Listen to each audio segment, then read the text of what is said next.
Peter Boland was just 9 years old when he went missing on a remote farm in 1957. We searched everywhere and we couldn't find him anywhere. Did he just wander off? Nobody knows what happened. Or was it something more sinister? There had to be foul play. He wasn't meant to be found. A family torn apart. She always had in the back of her mind that something bad had happened. It brought home to us the emotional side of what happens when people go missing. 6 decades on, and no one knows what happened to Peter. As if somebody just plucked him out of it. Two psychics turn to the spirit world for answers. The innocence of a child. He wants to be found or put to rest. Will they uncover the truth behind Peter's disappearance? Out in the cold, out in the cold. He keeps saying, I'm missing, where am I? Or will this little boy remain lost forever? Someone took him. He was taken away. He's just so pure and innocent.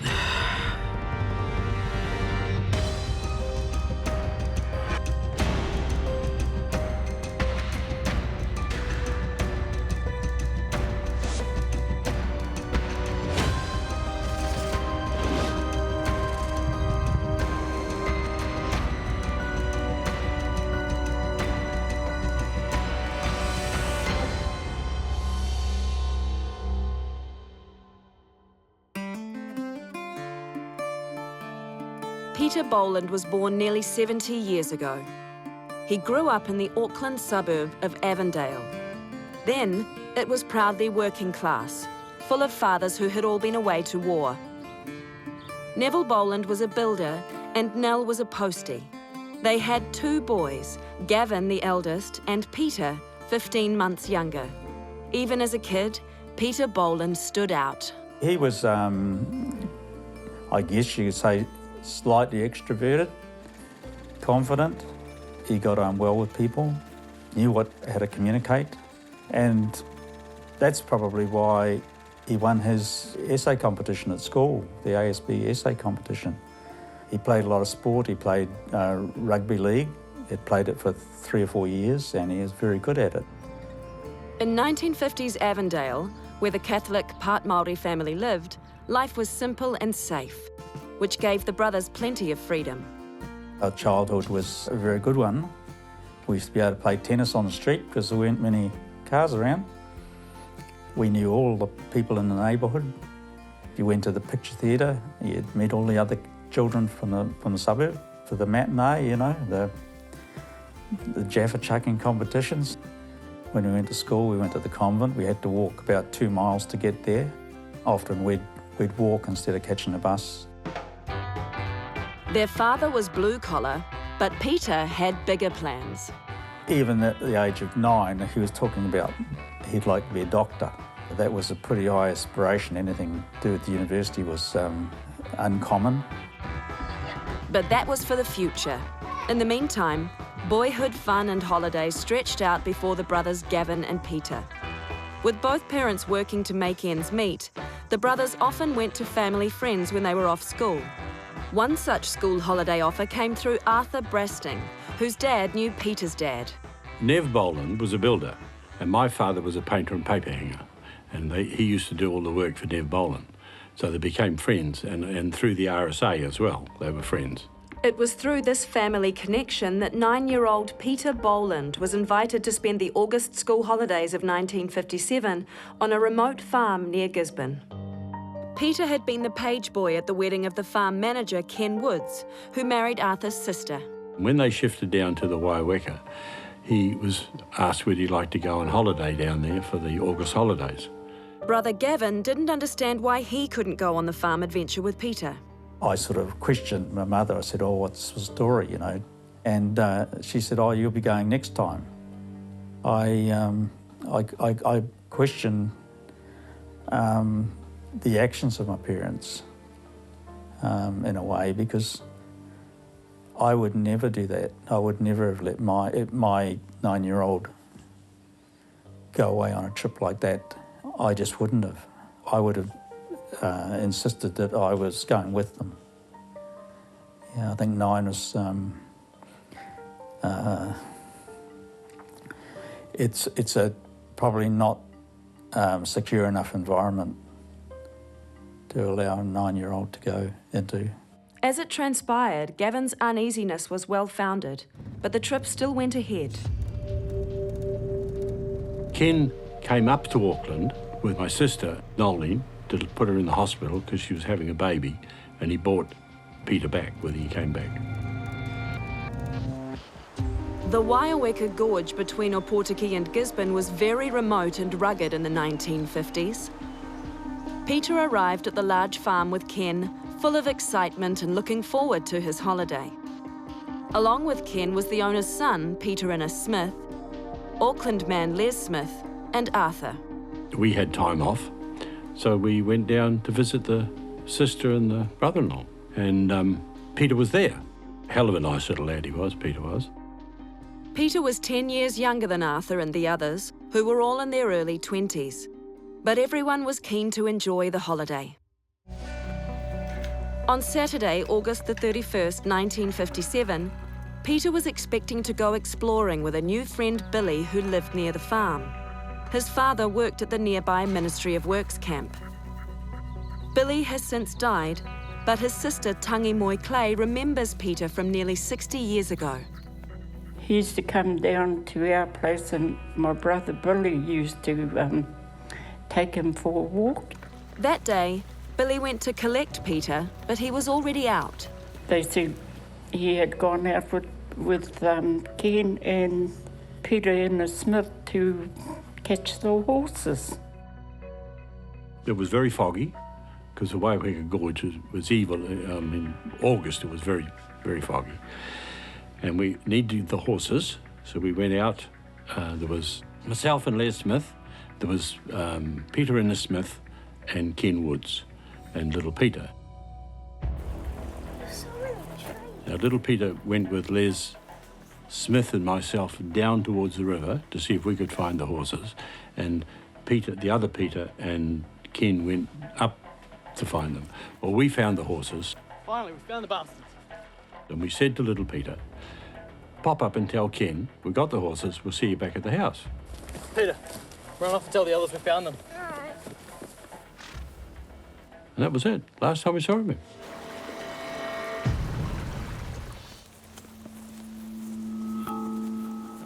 Peter Boland was a 9-year-old Auckland schoolboy. During the August school holidays in 1957, Peter was having a farm holiday in the Waiaweka Gorge between Opotiki and Gisborne. He was a city boy, Avondale boy he was, but he just loved the farm as well. And he'd do any little jobs you wanted to do, run any little messages, you know, like kids like to do when they're in that situation, yeah. Sometime after breakfast, the morning of Saturday, August the 31st, the 4 men and young Peter headed off up the farm to find some missing horses. Arthur remembers the weather as they approached the valley where they believed the horses were. It was thick fog, real thick fog, pea super it is. We decided to split up to find the horses. The horses could have been anywhere. Arthur, Les and young Peter searched lower down the valley, while the others were over a stream and further up the hill. We just walked and walked until we found the horses. Finally, we found the bastards.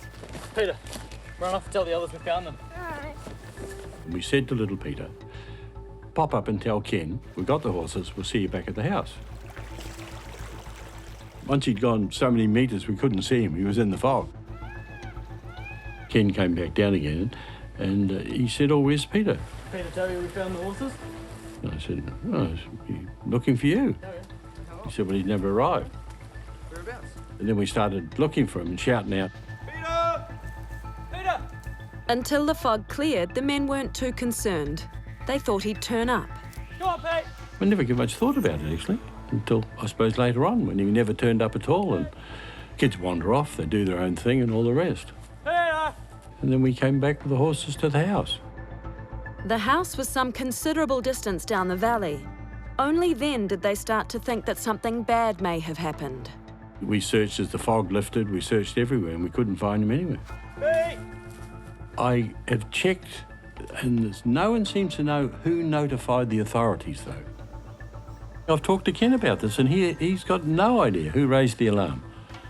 Yeah, but obviously someone did. Sensing murderers unable to check when the alarm was raised, that's because, unbelievably, there is no police file. There is no evidence of one ever existing. Peter! The police arrived at the farm soon after midday, and everyone searched all afternoon. Peter!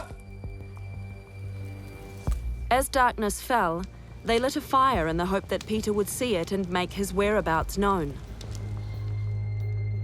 The next day, amongst the volunteers who arrived was the young Brian Burgess. There was about 20 or 30 people standing in a circle, one local policeman there, and they were discussing what might have happened to the boy and where they had searched. The men were told Peter was wearing his school uniform and gumboots. We've got a 9-year-old boy out there. He's lost, he's scared, and the sooner we find him, the better his chances of being alive. We had enough people there, virtually to hold hands right from the creek, for the river to the hill, right through. And we literally covered every inch of ground there was to be recovered. But no sight, no sign. Jim Kirk worked on the farm as a shepherd. He'd been away, but returned to find the search underway. Basically, people were bamboozled. They didn't know what had happened. And I think that's the same as of today. Nobody knows what happened. Arthur Brasting and the farm owner's son were given the job of checking the waterways. Peter and myself dived the river. That was cold, I can tell you that. All we had on was long pants and a bloody woolen pullover. We dived in all the holes. I can't find him! Where is he? Never found sight nor sign of anyone there.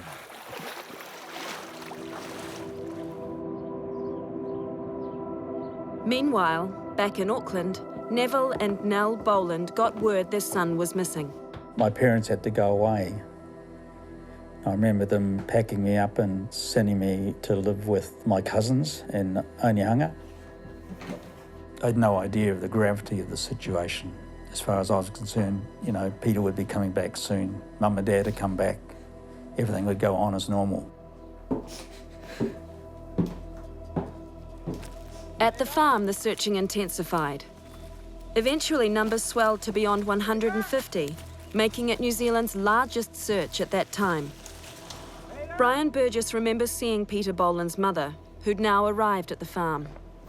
We'd been looking for a missing boy. No emotion, no nothing. It was a little an adventure for us. When you saw the effect that the boy's loss was already having on this lady, it brought home to us the emotional side of what happens when people go missing. 11-year-old Gavin Boland, left behind in Auckland, knew very little of what was unfolding nearly 400 kilometres away. The boy was concerned about his weekly pocket money. Dear Mum, I accidentally left my 2 shillings and 6pence at home and would hope that Peter is found soon. What is the weather like down where you are? Because it is very good here. I will have to close now, so ta-ta, kiss, kiss, kiss, your son Gavin. Typical accountant, you know, started early. But yeah, no, I mean, that just shows you I didn't consider it to be any major trauma. Buddy Buckley didn't think it was much of a trauma either. He was part of the nearby Ministry of Works camp, knew the area well, and believed the boy's way home was simple. Well, naturally, if you get lost, you've got to come back down. You're not going to start climbing faces and that, are you? The way I'd be thinking, head down, follow the stream down. The days of exhaustive searching dragged on, and with no sign of Peter, the men began to speculate why they hadn't found a body. Well, knowing the country, if a boy died in the fern somewhere, or anybody died in the fern anywhere, or in the scrub or in the bush, I would say that the pigs would have dealt to him within a week. Dad's always said that if a pig attacked him, they wouldn't eat his gumboots. Was the boy wearing gumboots? Who knows? That wasn't the only question. searchers started to think they were looking in the wrong place, that if something had happened to the boy, perhaps it had occurred somewhere else. The property's former owner was particularly dubious about the search area. Mr. McRae said that he couldn't have gone missing there. In the bushes, you know, quite a distance from where they said he had gone missing from. Buddy Buckley is another who never believed the story of how Peter disappeared. There had to be foul play. That's what the first thing that comes into your mind. One of the searchers, Peter's uncle, was an expert bushman. He couldn't believe there was no sign of the youngster, and he relayed those suspicions down through the years to his son. I've been asked about the possibility of Peter falling into the river, and I've always said, if he did, guys like my father would have seen evidence of where he had fallen in. I mean, they were that good. And he also discounts the theory that Peter was attacked by pigs. He's certain his father would have found some trace of the boy. Pigs don't eat rubber, you know, I mean, we've seen carcasses that have been ripped apart by pigs, and they don't take everything, you know. I mean, there's a mess. I suspect foul play. He wasn't meant to be found. If he's there, he was put somewhere where whoever put him there knew that searchers wouldn't go there. Would you send a 9-year-old kid up there by himself? No. What happened to the 9-year-old Peter Boland in 1957? Despite a 5-day intensive search, no trace of the youngster was found. Did he simply wander off and succumb to the elements? Or was there something more sinister? Peter's brother Gavin has never been to the farm where his brother went missing 6 decades ago. His parents never suggested a family pilgrimage to remember Peter. It was too painful. They seemed to protect me by not telling me too much about what had happened. They never took me down there. And as a consequence, I've sort of never made it a priority to actually visit the farm. All Gavin knows is that the sudden disappearance of his little brother changed his life forever. I guess it made me more of a loner, probably very selfish. I was always looking after myself. I was always protective of not letting people get too close. And I guess in hindsight, it's probably to do with him being there 1 minute and gone the next. Afterwards, he developed what would now be called survivor syndrome. I've always felt a little guilt because he went missing on the trip that I should have gone on. I come to terms with that now. I understand my behaviour, but I didn't for a long time, and probably upset a lot of people along the way. Sensing Murder has arranged for Gavin and his wife Norma to meet two of the searchers, Brian Burgess and Jim Kirk, who looked for his brother all those years ago. They're taken to the places where searchers were told Peter was last seen, about 2 kilometres from the farmhouse. We're here. There's a house. And see where it says Ford there? That Ford? That's where we are now, that's down there. Yeah. The farm has changed in the past 60 years. With forestry, there's been a lot of regrowth. Wasn't quite as good a track as this then, but it wasn't far short of it. Jim and Brian want to find out whether the city boy, Peter, could handle being in the bush. What was he like? Was he a cheeky little bugger or what? He was confident. Confident, yeah. He'd spent a lot of time doing outdoor activities. He was a good sportsman. Even at 9, you know, he was a kid that had his own measure of life, you know. You'd have no compunction about sending him across an area like this. A 9-year-old boy would be smart enough to do that. Well, you would if you knew where you were going and you knew someone was up there to meet you.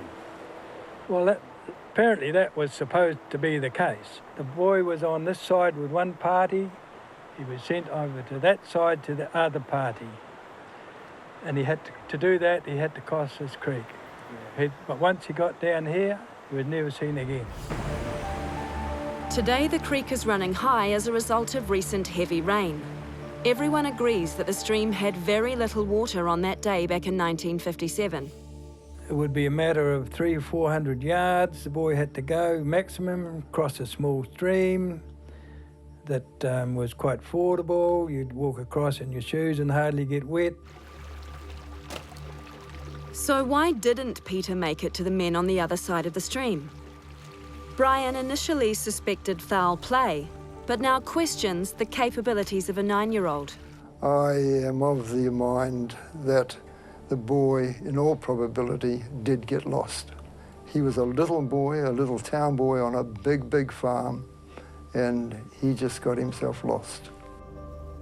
For nearly 60 years, Gavin had also believed that his younger brother went missing on the farm.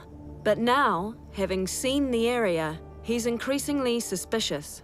I don't really believe that he would have gone bush. He would have stayed there, or he would have certainly yelled out. He wasn't one who'd succumbed to the cold in one night. To me, it's more likely that something untoward happened.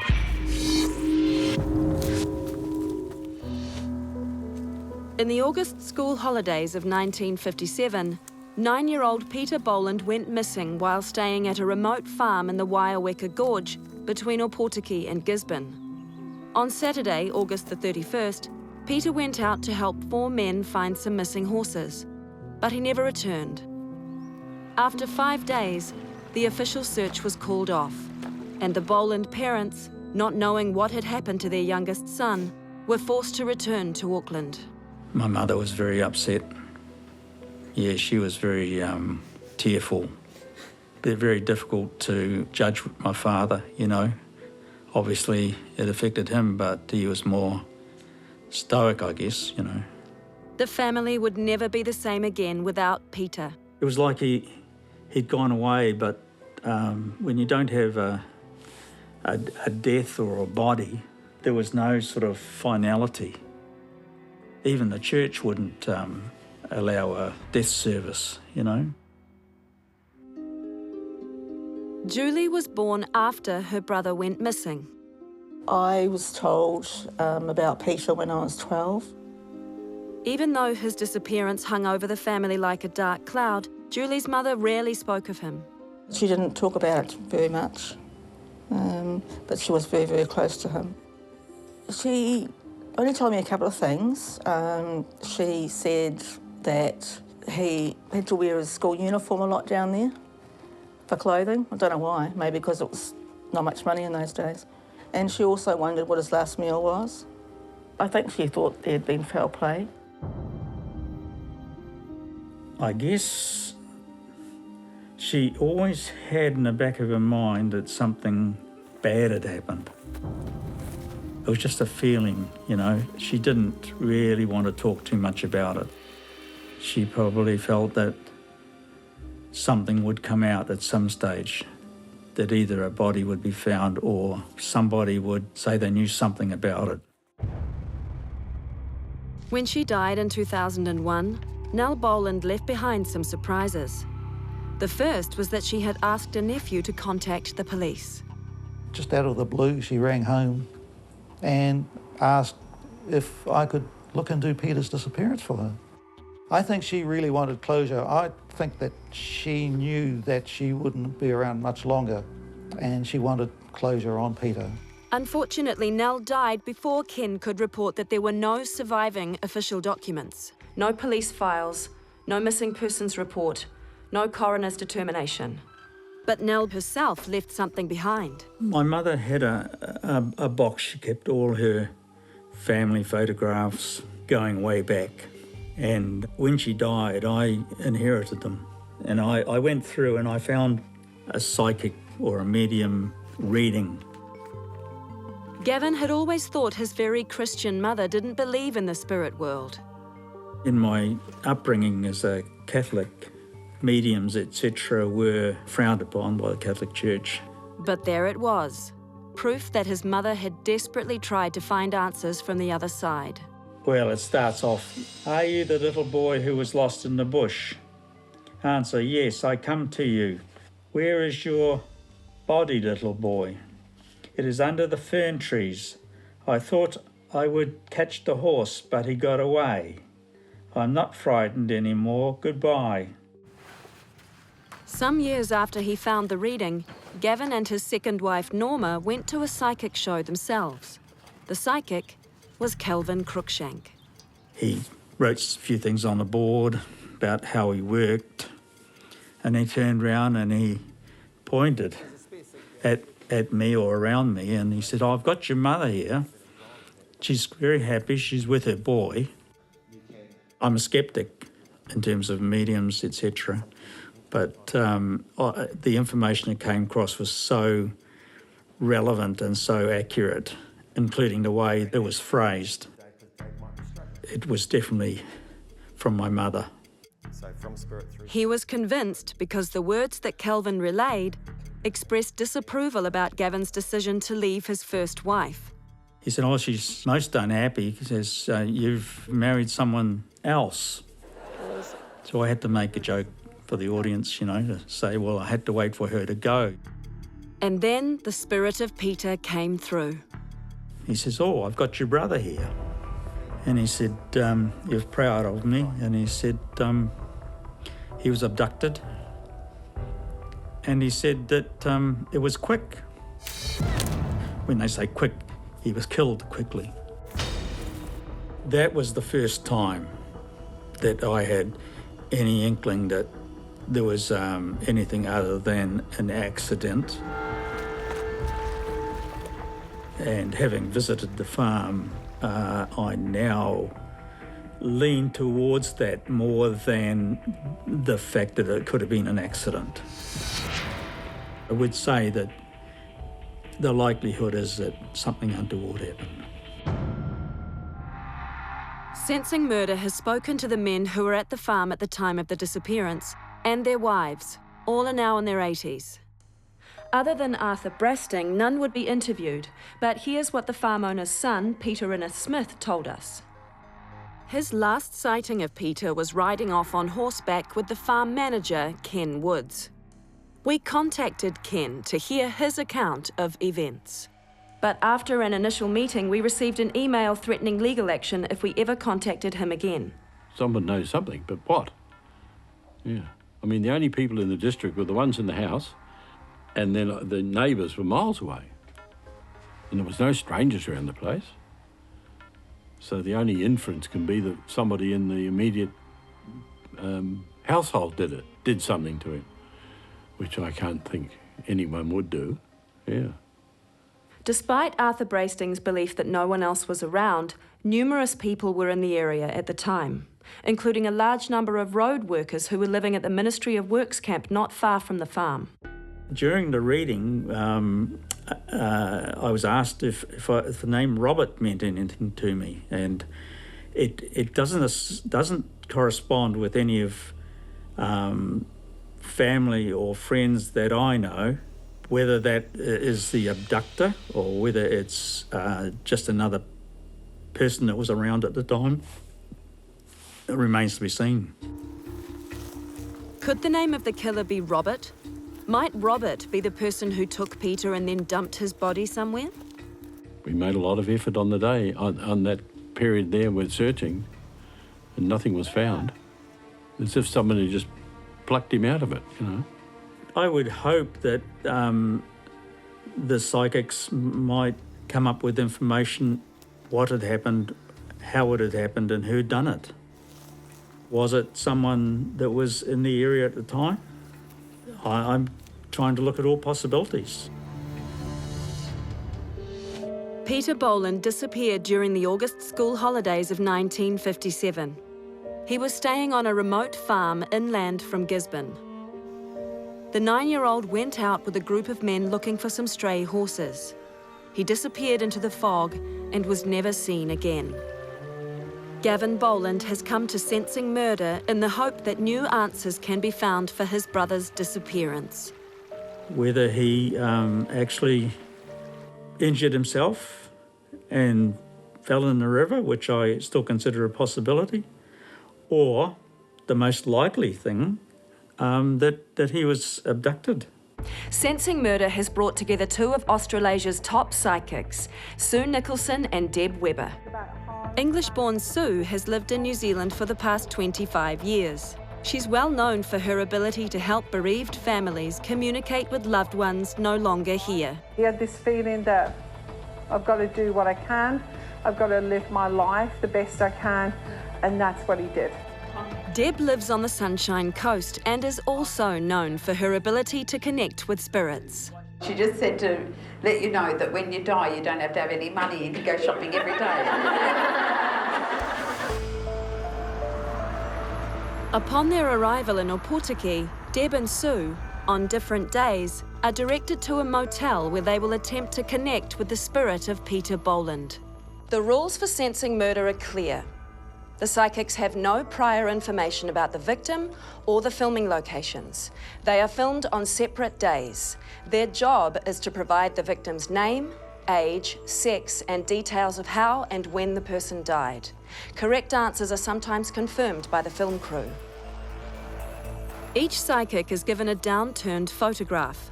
They have 8 hours to make contact with the spirit of the victim. What will Peter choose to reveal? All right.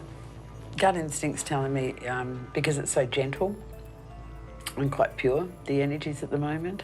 Like I said, I'm not getting roughness or anything like that. I'm just getting the innocence. I do feel them just as I'm trying to get a picture of them here, but I feel like I've got more of a female energy or a gentle energy. Dark hair.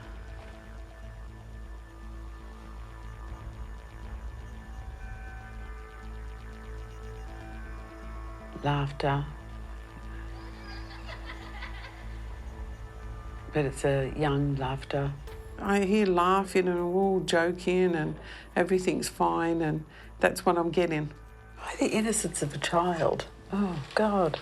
I need to know what happened to you. I need to know who you are. I need to know your name. I need to know everything about you. I've got a child, haven't I? I think it's a child. Can I turn it over? I just feel like I want to turn it over. Oh, it's in. Oh, right here. He's got it. That I just kept getting this gentle energy, peace. I can't explain it, but that's what I was getting here. You're a child and you want to play.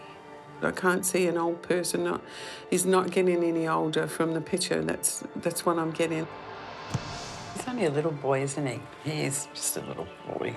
He was a gentle soul, but I see a determination within him. I don't know why I got the word brave then. He's got brave, he's brave. You know, many people have passed now, and he just wants to be found or put to rest. I can hear the child's voice, laughing and playing. There's this love that he has for his mother. You know, I can see his face smiling at his mum. Yeah. And I feel that she could be quite protective of him. Okay, as a brother. Like he had a brother or two brothers. You had a brother? There's a brother? Like one. I don't know if there was 3. The 2 boys and a girl. Sue is correct. There were 2 boys in the Boland family. A sister was born after Peter disappeared.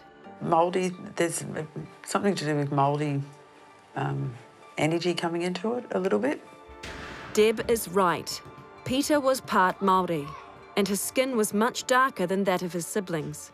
Like he wants to be nurtured and loved and protected still. So I know he's still quite young in his age. I just keep seeing him as a boy, not the adult anymore.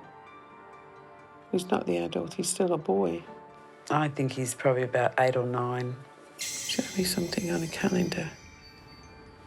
It's 9. Both psychics are correct. Peter Boland was 9 years old when he vanished. Right, can I turn it over, please? I don't really want to look at it, but I'm going to. Oh, dark-haired little boy. Ball in his hand.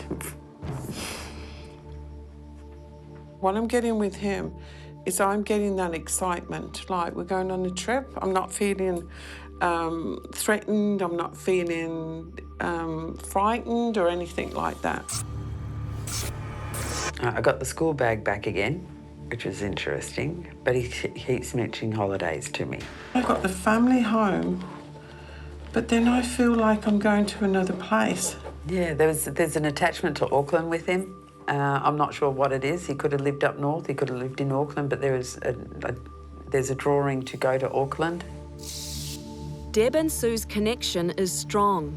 Peter lived in Auckland, but travelled to the Waioweka Gorge for the school holidays. He said something about distance, a long way away. So I'm just wondering if his parents were long way away from him. I feel like I'm going for a ride and riding in different areas. Hills, rocks, trees. It looks quite rough, actually, the area. It's weird because it's like his body's missing. Okay, because I don't know if that, but it just right here. He said, I'm missing. Out in the cold, out in the cold. So he's out in the cold still? Are you a missing person? Time to find me. Deb and Sue are correct. Peter is a missing person. His body has never been found. The trees have got leaves on them. August, that would be August then. I'm trying to get when he went missing. So it's a 1, 9 and a 7. I'm thinking late August, only because he takes me into September. So I'm going probably, 28, 29, late August. 1957. 1957. That's not his age. It's when he went missing, 1957. A long time. So we're looking at August. Yeah, I think he went missing in August in 1957. Sue and Deb are both correct. Peter went missing in 1957. 9-year-old Peter Boland disappeared in 1957. It was the August school holidays.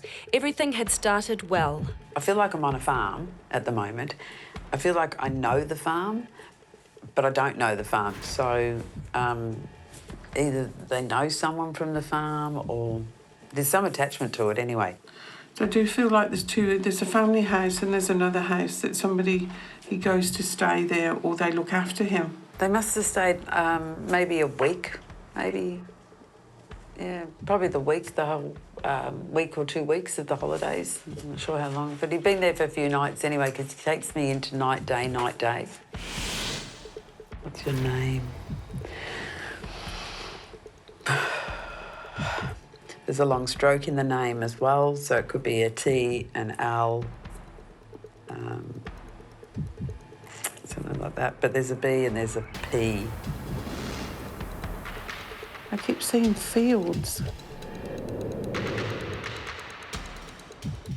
It's a very simple name too. It's not very long. I think his name's only got about 4 or 5 letters. I see fences of fields. Weird, I can hear like pigs snorting or something, so that we're in like I'm in a farm. You can write your name easy enough, so you should know it. Peter. Peter. Deb has correctly identified the missing boy's first name. Now she focuses on the location. Okay, so when I look at the property, I can actually see horses. The horses are behind him. He's not riding them or anything. I think he'd like to, but they're there on the property, horses. And he likes animals, he really does. I can see a horse in a field. It's funny because I keep hearing the words, horse run away. On the day that Peter disappeared, he and 4 men went looking for missing horses. I hear other voices, so he's with the crowd, he's with other people. then they're splitting up or going their different ways. But see, the bushland keeps coming into it, so he's walked off into the bushland or someone's taking him to the bushland. It's cold. I feel like he knows the people really, really well, though. He's been with them before, he's spent time with them before, he knows them, or his parents know them, or something like that. I get Kenneth. When I'm seeing an initial come up, I'm getting a K. So I'm seeing a K, a K-E-N, a Kenneth. That's the energy I'm getting with a name. Ken Woods was the farm manager. Ken had driven Peter to the farm and was one of the last people to see the boy before he disappeared. He keeps saying, I'm missing, where am I? He's not the sort of child that would wander. I also get with him, I'm not a bad boy, I didn't do anything wrong. I only wanted to go home. So for him to wander off, that's just sort of out of the question. He was taken away. He keeps saying I was taken away, and I do feel I'm outside, not in a house, so I can't see his body being in a house. I see him outside of the house. He's a good boy, though. He's a good boy. He wouldn't do anything wrong by anyone. Doesn't hurt anyone. He's just so pure and innocent. Someone took him. It's like my bottom lips started to... Like my bottom lips dropping, like I'm going to cry in a minute. Someone took him. Because he was seen and then he wasn't seen. It's a male's hand with him. And then he keeps flashing me to this man. And I can hear him say, let me go. Let me go. And the darkness keeps coming in on top of him. Doesn't feel right. Something doesn't feel right with that person. No, I feel like he's been murdered. The way he went wasn't an accident. No accident. He was murdered.